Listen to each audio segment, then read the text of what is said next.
வணக்கம் மக்களே. இப்போது போயிட்டுருக்க பிக் பாஸ் சீசன் 7ஓட டாஸ்க் பற்றி தான் பார்க்க போகிறோம். அதில் ஒரு சைடு வந்து மேனேஜர் இருக்காங்க, இன்னொரு சைடு வந்து எம்ப்ளாயீஸ் இருக்காங்க. அது ஜெயிக்கிறதுக்கு எம்ப்ளாயீஸ் கையில், அதாவது ஒர்க்கர்ஸ் கையில் ஒரு சூப்பரான ஒரு ஸ்ட்ராட்டஜி இருந்துச்சு. அது அன்ஃபார்ச்சுனேட்லி யாருமே யூஸ் பண்ணல. அவங்க நினச்சிருந்தால் மொத்த மேனேஜருமே கைக்குள்ளே போட்டிருக்கலாம். இது எப்போனா வந்து அந்த ஃபஸ்ட்டு ஸ்வாப் நடந்தப்போ. அதுக்கு வந்து நான் சொல்கிறேன்னு ஈஸியாக ஒரே நாளில் மொத்த மேனேஜருமே வந்து அவங்க ஈஸியாக தோக்கடிச்சிருக்கலாம், அதோட கேம் முடிஞ்சிருக்கும். ஆனால் வந்து அது பண்ணல. அது என்ன ஸ்ட்ராட்டஜின்னு உங்களுக்கு இப்போ நான் சொல்கிறேன்.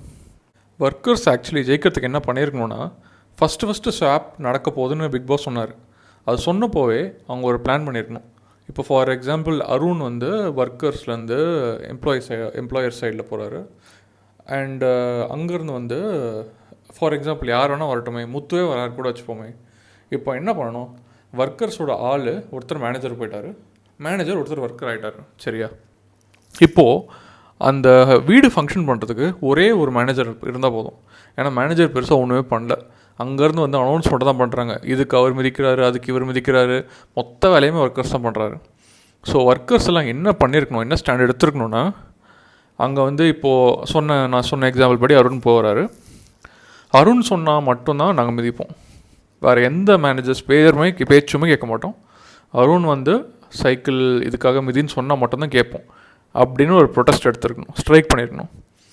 அருண் என்ன பண்ணியிருக்கணும், இந்த ராணுவ சௌந்தர்யா விஷயத்தில் வந்து சௌந்தர்யா மன்னிப்பு கேட்கணும், முத்து மன்னிப்பு கேட்கணும். இப்படி இல்லைன்னா உங்களுக்காக சைக்கிள் ஓடாதுன்னு சொல்லியிருக்கணும். சிம்பிள்.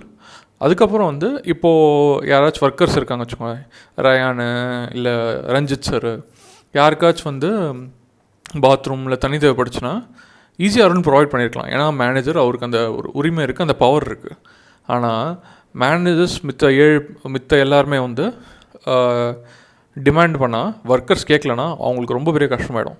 ஏன்னா பாத்ரூம் போக முடியாது, தண்ணி இருக்காது, சாப்பாடு இருக்காது, எதுவுமே இருக்காது. ஒர்க்கர்ஸ் 2 பேர் எக்ஸ்ட்ரா வந்து ஹெல்ப் பண்ணாங்க வச்சுக்கோங்களேன், அவரும் ஈஸியாக சமைச்சு போட்டிருக்கலாம். பட் ஆனால் அவங்க எதுவுமே அந்த மாதிரி பண்ணல. திருப்பி வாக்குவாதத்திலே தான் போயிட்டுருக்காங்க ஒர்க்கர்ஸ். சரி, ஆனால் அவங்களுக்கு இவ்வளோ ஒரு பெரிய காயின் இருந்துச்சு ஜெயிக்கிறதுக்கு. ஈஸியாக மேனேஜர்ஸ் மொத்த பெரிய கைக்குள்ளே போட்டு பிடிச்சி வச்சுருக்கலாம். அன்ஃபார்ச்சுனேட்லி ஆனால் ஒர்க்கர்ஸ் இது எதுவுமே பண்ணல. அதனால் யூனியன் மெம்பரும் வந்து மேனேஜர்ஸ் தான் செலக்ட் பண்ணுறாங்க. அதுவே எனக்கு தெரிஞ்ச தப்பு தான். செலக்ட் பண்ண விட்டது அது ஒரு தோல்வியாக தான் நான் நினைக்கிறேன். அப்புறம் வந்து 2வது நாள் இப்போது அவங்க ஒர்க்கர்ஸ்லாம் வந்து கொஞ்சம் ரூல்ஸ் போட்டும் மேனேஜர்ஸ் ஃபுல்லாக ஒத்துக்கல. ஏன்னா 4 மணி நேரம் உட்காந்து பேசுன்னு பேசுகிறாங்க. அது வந்து பிக் பாஸே வந்து போர் அடிக்குதுன்ட்டார். ஏன்னா நான் அன்ஷிதா தூங்குறதான் பார்த்தா 4 பேர் உட்காந்து தூங்கிட்டு இருக்காங்க, அருணே தூங்கிட்டு இருக்காரு. அந்த அளவுக்கு வளன்னு பேசிட்டு தான் இருக்காங்க. இந்த ஆக்ஷனுமே செய்யலை. இந்த மாதிரி ஒரு ஈஸி ட்ரம்ப் கார்டு வச்சுட்டு ஒர்க்கர்ஸ் யூஸ் பண்ணலேன்றது எனக்கு ரொம்ப பெரிய வருத்தம். முத்துவும் யூஸ் பண்ணலன்றது எனக்கு அதை விட பெரிய வருத்தம். ஏன்னா அவரும் வந்து இப்போ ஒர்க்கர்ஸ்க்கு தான் இருக்கார். அவர் யாராச்சும் மேனேஜர் சைடு அனுப்புகிறப்போ இந்த மாதிரி நீங்கள் சொன்னால் மட்டும் தான் நாங்கள் மிதிப்போம் அப்படின்னு ஒரு ப்ரொட்டஸ்ட் எடுக்கிறோம் அப்படின்னு சொல்லியிருந்து கண்டுபிடிச்சிருப்பாருன்னு நான் யோசித்தேன். பட் அவருமே யோசிக்கல. இது ரொம்ப வருத்தமான ஒரு விஷயம். அதுக்கப்புறம் மித்த கண்டஸ்டன்ஸ் பற்றி கொஞ்சம் பார்ப்போம். நான் தயவு செஞ்சு காலைல விழுந்து கேட்குறேன், ரஞ்சித்தும் சத்யாவுக்கும் தயவு செஞ்சு ஓட்டு போடாதீங்க. அவங்க எதுக்கு இருக்காங்கன்னே தெரில, ஒன்றுமே பண்ணல, இது வரைக்கும் ஒன்றுமே பண்ணல. டாஸ்கில் சும்மா அப்பப்போ வளன்னு பேசுகிறாங்க, அவ்வளோதான். ஆனால் பேசுகிற கருத்துமே எதுவுமே இல்லை, ஒன்றுமே பண்ணல. எனக்கு தெரிஞ்சு காம்படிஷன் எல்லாம் முடிச்சு Bigg Boss title winner announce பண்ணதுக்கப்புறமும் சத்யா வந்துட்டு ஓ மச்சி இப்போதான்டா புரியுது அப்படின்னு சொல்லுவார்னு நினைக்கிறேன். ஏன்னா அவர் என்ன பண்ணுறாரு சத்தியம் எனக்கு தெரில. உங்களுக்கு தெரிஞ்சால் எனக்கு கமெண்ட் செக்ஷனில் சொல்லுவாங்க. 2வது விஷயம், ஒர்க்கர்ஸ் பண்ண ஒரு பெரிய தப்பு யூனியன் லீடர் செலக்ட் பண்ணது. அவங்க செலக்ட் பண்ண ஃபஸ்ட்டு பவித்ராவாக இருக்கட்டும், அடுத்து அன்ஷிதாவாக இருக்கட்டும், அடுத்து ராணவாக இருக்கட்டும்.